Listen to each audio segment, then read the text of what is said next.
안녕하세요. 교육의 진심인 아빠 오너드리입니다.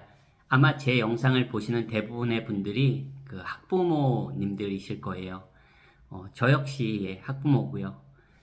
그리고 저는 학생들을 또 가르치는 입장이기도 하니까 학생도 어떻게 보면 우리가 말하는 풀타임 잡인 것 같습니다. 풀타임 잡 맞죠? 네. 아침 보통 8시에 학교 가서 3시, 4시에 끝나니까 어떻게 보면 네. 그게 하나의 직업이죠. 학생도. 그냥 저는 지금 초, 중, 고생 말하고 있는 거예요. 네. 학교에 따라서 끝나는 시간이 조금 다를 수는 있고 등교 시간이 다를 수는 있지만 아이들도 등교가 출근하는 거고 이제 하교가 퇴근하는 개념이죠. 그런 면에 있어서 아이들도 정말 힘든 것 같습니다.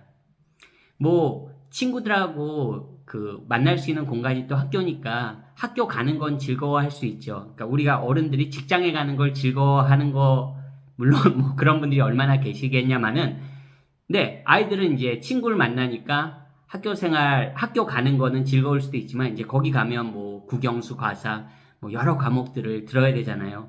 그거는 이제 아이들한테 업무가 되겠죠, 하나의. 근데 그게 자기가 좋아하는 과목도 있고 싫어하는 과목도 있고 하지만 공부 자체가 막 이렇게 즐겁지는 않을 것 같아요. 정말 그렇게 공부가 정말 즐겁고 모든 과목이 다 즐거운 학생은 한 100명 중 1명 되지 않을까요? 확률적으로 그렇게 적지 않을까요? 어른들도 자기 일을 너무 좋아하는 사람도 있지만 저는 그렇습니다. 저는 제가 하는 일이 누군가에게는 누구는 자기 일이 즐겁지 않은 분들도 분명히 계시겠지만 저는 제가 하는 일이 굉장히 즐겁습니다. 그리고 제가 하는 일에 대해서 리서치하고 하여튼간 계속 배우는 게 저는 즐거움입니다.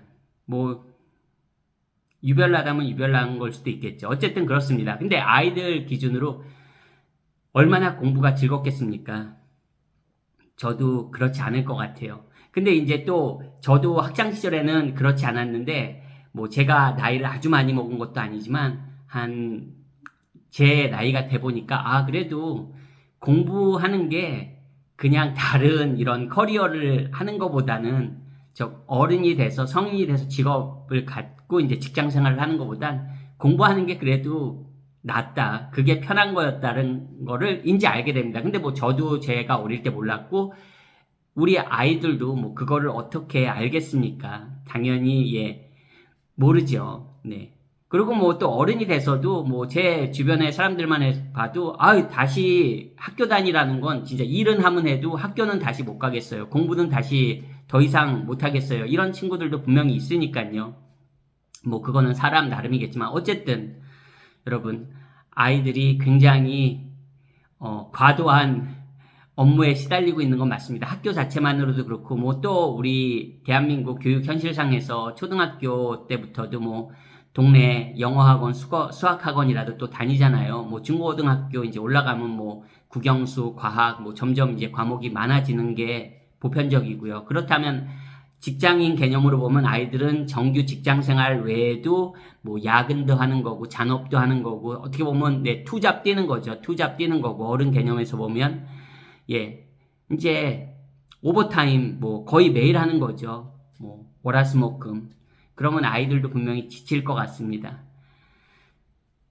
학년이 초등학생이건 중학생이건 고등학생이건 분명히 또 대한민국 아이들은 공부량이 많잖아요.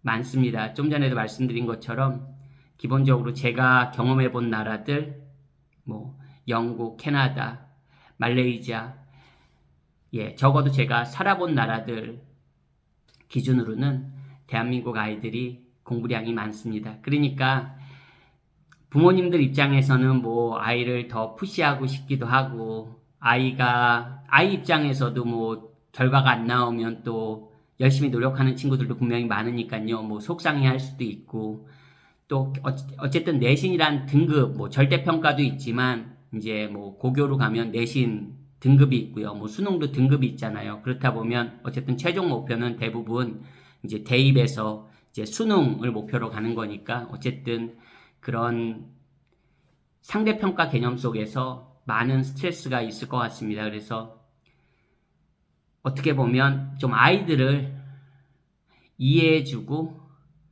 또 조금 더 격려해주는 엄마 아빠가 돼야 되지 않나. 조금 길게 보고 기다려줄 수 있고 아이를 어떻게 보면 쫀다고 하죠. 예, 아이를 좀 쪼는 엄마 아빠가 되기보단 조금 옆에서 아이가 그런 공부나 이런 학업으로 힘들어할 때 그래도 엄마 아빠가 조금 마음에 위안을 줄 수 있는 말이나 이런 제스처를 취해주면 아이에게 조금 더 힘이 될 것 같다는 그런 생각을 문득 하게 됐습니다. 제가 오늘 이런 영상을 촬영하는 이유 중에 하나가 제가 요즘 제 그 직업상 그 세미나 참여를 많이 해야 되고 뭐 강의를 들어야 될 것들이 조금 있습니다. 늘 제 이제 그 자격과 관련해서 계속 업데이트 해야 되고 그런 이제 거를 하던 중에 저도 강연 같은 걸 들으면 강연이 길 때는 뭐 3시간이 넘는 것도 있고요. 한 번에. 그리고 뭐 2시간, 뭐 2시간 반 이 정도는 기본이고요. 그러면 뭐 그런 강연을 듣고 또 그 강연에 대한 내용들을 읽고요. 그러면 그게 굉장한 어떻게 보면 학생들 입장에서는 그게 이제 수업을 듣는 거잖아요. 수업을 듣는 거잖아요. 아, 내 아이가 맨날 이런 수업을 하루에도 기본적으로 몇 시간씩 듣는 거잖아요. 예, 초중고 기준으로. 그랬을 때, 아, 공부하는 것도, 뭐, 아까 제가 말로는, 야, 공부하는 게 제일 쉬운 거야. 저도 간혹이지만 아이한테 그런 말은 하는 것 같아요. 아빠가 살아보니까 공부가 그래도 가장 쉽다. 공부는 자기 혼자서 어떻게 보면 승부를 내는 거잖아요. 물론 뭐 상대평가 개념도 있긴 하지만 결국엔 내가 열심히 해서 내가 결과를 만들어낼 수 있잖아요. 내 스스로, 내 혼자의 힘으로. 근데 우리가 사회생활 하다 보면 그렇진 않잖아요. 그러다 보니까 저도 간혹 아이한테 그런 말 하는 것 같아요. 아빠가 살아보니까 그래도 공부하는 게 가장 보상도 노력에 비해 크고 괜찮은 것 같다. 그런 얘기를 하는데 제가 오늘도 계속 저도 강연을 듣고 그러다 보니까 이제 저도 또 강연을 들어야 되는데 지금 잠깐 틈을 내서 이렇게 예, 영상 촬영 중이거든요. 아, 아이들도 참 만만치 않구나. 특히 한국 아이들은 참 고생이 많다. 고생이 많다. 뭐 부모의 입장에서 가르치는 선생님 입장에서 항상 뭐 아이들이 더 조금 더 왜 뭐 go the extra mile이라고 하죠. 조금 더 가졌으면 좋겠다. 그런 생각을 하지만 아이들도 예, 조금 힘겨울 것 같습니다. 그래서 오늘은 아이들도 조금 더 좀 자녀분들도 조금 더 오늘 뭐 맛있는 거라도 가족들끼리 한번 먹으면서 좀 아이한테 덕담도 해주시고 좀 공부하는 아이들에게 응원의 메시지를 부모님들도 좀 주셨으면 좋겠습니다. 오늘 영상도 시청해 주셔서 감사합니다. 안녕히 계세요.